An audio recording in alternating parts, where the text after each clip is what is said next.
əsrlərin yadigarıdır, min illərin yadigarıdır. Ulu nənələrimizin ismət örpəyi, analarımızın qismət örpəyi, qız gəlinlərimizin məhəbbət örpəyi olubdur. Bəzi mənbələrdə Kəlağayının 300 il öncə istehsalı deyilir. Ancaq dünyaca ünlü dünyəvi şairimiz Nizami Gəncəvinin yaradıcılığında görürsən ki, Kəlağaydan şeirlərində istifadə edibdir. Yazır ki, sanki bir pəridir, pəri yox bir ay, qəhrəman bir qızdır başda Kəlağay. Dirilik suyudur, gözü qapqara, gecəni qərq edir, ay tək nurlara.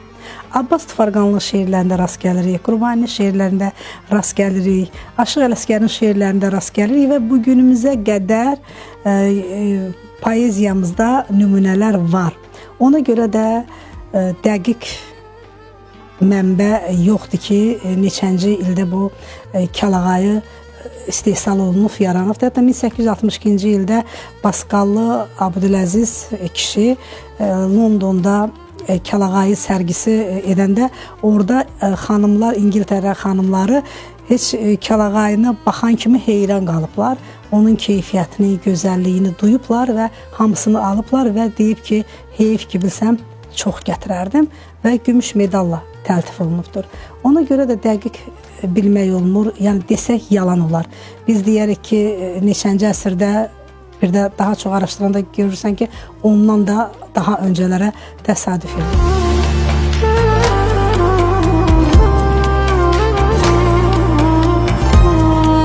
Mən gördüm ki, bu boşluq doğrudan da var. Uzaqlaşmışıq, Kəlağaylarımız sandıqda qalıbdır. Təzələri də düzdür, sağ olsun bizim Rəna İbrahimbəyova var. O hər zaman Kəlağay haqqında gözəl tədqiqatlar aparır, deyir, danışır, göstərir və Basqalda da bugün orada da Kəlağay muzeyi var, Kəlağay istehsal olunur. Ancaq bizim təbliğatımız, mən deyərdim ki, Kəlağayının istehsalına geniş yollar açıldı. Və mən qürur duyuram ki, Kəlağaylarımızdan indiki gənc nəsillər istifadə edir. Bu Kəlağayı sirdir, sehirdir, mehirdir, məhəbbətdir, sevgidir. Görün, nə qədər sədaqət var ki, ulu nənələrimizin Kəlağayını biz ehtiram, məhəbbət, sədaqət, sevgi göstərərək sandıqda qoruyuruq. Dolablarımızın ən gözəl yerində saxlayırıq. Ancaq nədənsə uzaqlaşdığımızdan istifadə edə bilmirdik.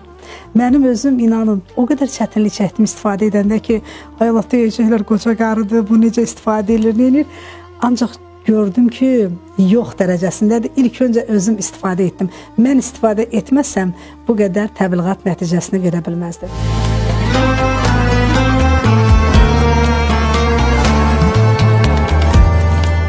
Çox qürur vericidir ki, bizim zəfərimizdən sonra Kəlağayların üstündə xarı bülbül ustalar həkk edirlər. Kəlağay ornamentləri sistemində də ən qədim, ən geniş yayılmış motivlərdən biri də buta naxışıdır. Buta naxışı da bizim Azərbaycan xalqının sevimli naxışıdır. Naxışlar da cürbəcürdür.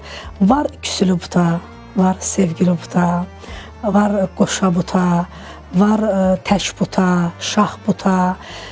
Bu butalı Kəlağayını indiki gənc nəsil çox sevir. Bir də var nar. Bu da bolluq rəmzidir. Ona görə də bu nar ornamentlərdən də çox istifadə edirlər. Gül rəsmləri həkk olunur. Mənim baba örtdüyüm Kəlağayı Göyçə mahalından Zərifə nənənin Kəlağayısıdır. Hardasa bunun bəlkə də 200 yaşı var. Xüsusi hazırlanıbdır. Bəlkə mən deyərdim ki, yeganə bir Kəlağayıdır bugün. Öz keyfiyyətini özündə qoruyub saxlayır. Baxırsınız, elə bil bugün alınıbdır.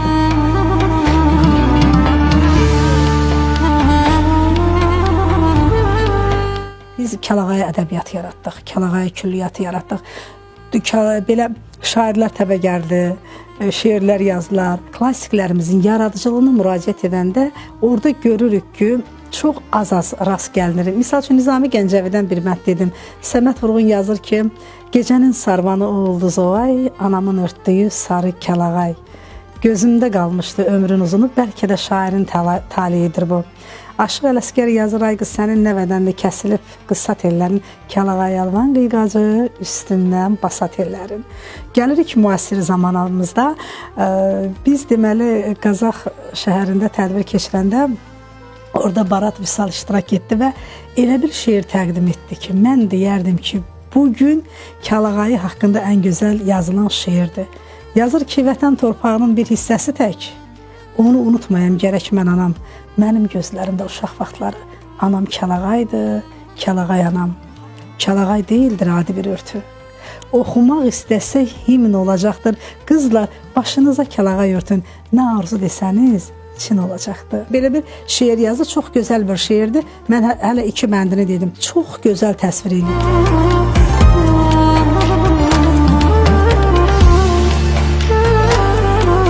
Deməli, bu Kəlağayının ölçüsü dədə babadan 1.60-da olub, 1.50-də olub. Ancaq müasir zamanda indiki yəqin ki, ipəyin istehsalından əlaqədar standart 1 metrə 50 santdır. Eyni uzunu bərabər və bir də var bunların 4də biri. Bu 4də biri törəmə Kəlağayı deyirlər. Törəmə Kəlağayı da bu Kəlağayların 4də biridir. O vaxtı nəmər əvəzi toy çalanların, zırna çalanların toyçular dəstəsinin qoluna bağlayardılar. Bir toy nişan olanda darvaza deyirdilər, qapıdan bağlayardılar. Bilərdilər ki, sən demə bu gecə Ruslangilin qapısında qırmızı bağlanıb, qırmızı Kəlağay bağlanıb, nəmər Kəlağayı. Evdə qız xeylağı var, yəqin onu behliyiblər, kiməsə veriblər. Yəni bununla cəmiyyətə aydınlıq gəlirdi ki, deməli bu evdə xeyir iş var. Uzaq olsun əlbəttə ki, ölüm haqqı hamının başına gələcəkdir. Yas yeri olanda qara bağlayardılar. O vaxtda telefon yox idi, əlaqələr yox idi və onunla kəndə səs düşərdi, hay düşərdi ki, hamı o ev axın edərdi ki, qara Kəlağay bağlanıb, görən nə olubdur. Yəni bu Kəlağayların rənglərinin də mənası var. Nişan olanda qırmızı Kəlağay aparardılar. Əlbəttə ki, qırmızı xoşbəxtlik rəmzi deməkdir. Ağ Kəlağay da nişanda aparılardı, bu da ağbəxt deməkdir. Sonra soğanı Kəlağayları gündəlik örtərdilər. Bir də var idi zəkiyə şallar. O zəkiyə şallar ağ rəngi olurdu. Elə bil bu Kəlağaylar hardasa toxunursa 5 qat ipdən, o toxunurdu 15 qat ipdən. Daha möhtəşəm, daha sambalı, çox da baha olardı. Onu hər adam hədiyyə ala bilməzdi. Zəngin xanımlara məxsus idi. Bəzilərindən də özünün belə naxışları var idi. Bir də o vaxtı yarımdan bir yaylıq aldı mahallarda doxunur. O yaylıq da cib yaylığından söhbət gedir. Törəmə Kəlağayların da 4də biri var. O da çox balaca, 40-ın 40 ölçüdədir. O vaxtı belə ciblərinə qoyurmuşlar və onların zənginliyini sərgiləyirmişdir ki, sən demə, bu insan zəngin bir insan.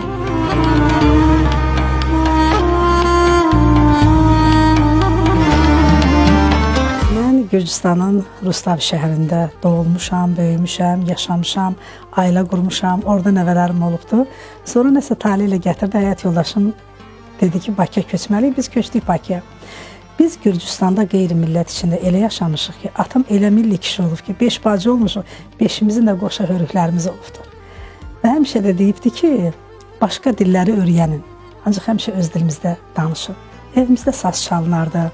Mənim əmim rəhmətlik Qələndər, Tomarov, Qələndər Yunisoğlu zurnaçılar dəstəsinin içində iştirak edirlər. Onlar Qazaxdan gəlirdilər Rustaviyə və oradan Borçalı toylarına gedirdilər və qaydanda onlar həmin o törəmə nəmər Kəlağaylarını gətirirdi. Və nənəm də bunu yığırdı. Bunlar məndə qalmışdı və həmişə mən bunu saxlayırdım, qoruyurdum. Elə nənəmin də bir soğanı Kəlağayısı var idi.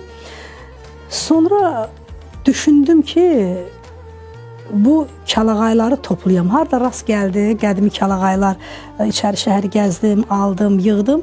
Sonra gördüm ki, 2018-ci il idi. Baxdım ki, 2014-cü ildə Kəlağayımız, Azərbaycan Respublikasının birinci vitse-prezidenti, Heydər Əliyev Fondunun prezidenti Mehriban xanım Əliyevin təşəbbüsündən UNESCO-nun qeyri-maddi mədəni irs üzrə reprezentativ siyasətinə daxil olubdur. Baxdım, nə gözəl, nə möhtəşəm. Və dedim ki, belə bir yol salıb bizim üçün və biz də bu yolla davam eləməliyik. Mən onda Aşıq Pəri Məclisində fəaliyyətdəydim. Orada belə bir ideya irəli sürdüm ki, gəlin Kəlağay bayramı keçirək. Doğrusu, bəzilər dedilər ki, sən nə danışırsan, Kəlağaya da bayram keçirmək olar. Belə dedim, olar. Əgər bu UNESCO-ya daxil olursa, əgər bugün bunun istifadəsi yoxdursa, əgər bugün bu sandıqlarda qalıbsa, niyə də etməyək? Etdik də. Çox möhtəşəm də alındı. Azərbaycan televiziyası gəldi, bütöv çəkdi. Çox böyük səs saldı. Kəlağay haqqında ilk şeiri elə özüm yazdım. Bini binnət olan binəmdən gəlib. banu çiçək kimi sənəmdən gəlib, nənələr nənəsi nənəmdən gəlib verər bizə hər murazı Kəlağay. Ulu Dədə Qorqudun boyu uzun Burla xatına hədiyyə verdiyi ipək yaylıqdır Kəlağayı. Ulu babamızın babasının öz ömür gün yoldaşının nənəsinin nənəsinə verdiyidir bu Kəlağayı. Biz niyə bundan uzaqlaşmalıyıq? Və ondan sonra biz Kəlağayı bayramı keçirdik. Mənim fəaliyyətim çox genişləndi. Mən artıq özüm Mirvarid Dilbazi Poeziya Müəssisəsi yaratdım və Mirvarid Dilbazi Poeziya Müəssisəsinin nəzdində layihələrimiz Azərbaycan Respublikasının qeyri-hökumət təşkilatlarına Dövlət Dəstəyi Agentliyi tərəfindən bir neçə qrant müsabiqəsinin qalibi oldu. İlk layihəmiz elə adı məclisimizin simvolu olan Azərbaycan ilk qadın xalq şairi Mirvarid Dilbazinin 110 illiyinə təsadüf elədi. İkinci layihəmiz oldu Azərbaycan Kəlağay isimlilərin yadigarı. Artıq mənim burada xeyli sayda Kəlağaylarım var idi. Rəşid Peypudovanın mahnı teatrında 50 Kəlağayım orada sərgidə var idi. Elə oradakı xanımların Kəlağayısı yox idi. Elə hamısı o Kəlağaydan istifadə etdi. Aşıq Pəri Məclisi. Və biz düşündük ki, bu filmdə biz sosial şəbəkələrdən heç nə götürməməliyik. Bizim özümüz əyani bunu çəkməliyik. Getdik Baskalda, orada Qamətin emalatxanasında mən özümün gözümün şahid oldum. İnanırsınız, bəzən bəlkə də məni qınayırlar. Qınasalar da mən öz sözümü deyəcəm ki, deyirlər Kəlağayı bahadır. Mən onların orada elə əziyyətini gördüm ki, mən dedim, vallahi Kəlağayı nə qədər bahadır olsa yenə də ucuzdur. Ona görə ki, bu Kəlağayı istehsalına qadınların gücü çatmaz. Bunun istifadəsini qadınlardadır da, qadınlar istifadə edir. Ancaq istehsalı kişilərlə aşır. Kişilər orada o qədər əziyyət çəkirlər, bunu rəngdən rəngə salırlar, o bayalar qaynar suyun içində artıq olmaz onu qaynatmaq, onu sudan çıxartmaq, onu sərmək, sonra bir də rəngə salmaq. Təsəvvür elə o qədər çətin proseslərdir ki, və mən daha da belə diqqətlə yanaşmağa başladım və düşündüm ki, yəni bu yol davamlı olmalıdır. Sonra bizim gələnki layihəmdə oldu ki, ədəbiyyat adamları, şairləri, insanları həvəsə gəldilər. Kəlağayı haqqında o qədər şeir yazıldı ki, Kəlağayı Əlvan Qiqacı layihəmiz qrant müsabiqəsinin qalibi oldu.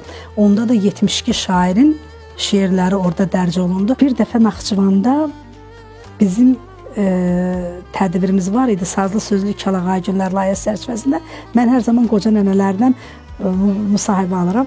Dedim ki, Sevinç Səbzəliyevin qaynanası. Dedim, nənə, Kəlağayı haqqında nə bilirsən? Dedi, bala, başına dönüm. Kəlağayı bizim bəzəyimiz idi. Biz bir yana gedəndə, toya nişana, bizə başqa bəzək lazım deyildi. Nə bazara gedib paltar almırdıq, nə salona gedib bəzənmirdik. Kəlağayımızı örtürdü, o da bizim bəzəyimiz idi. Görün, bunda nə qədər halallıq deyim, ismət deyim, nizam-intizam deyim. Ancaq indi bir günün eşqinə 100 mağaza gəzirsən, salona gedirsən, nə qədər vaxtın gedir.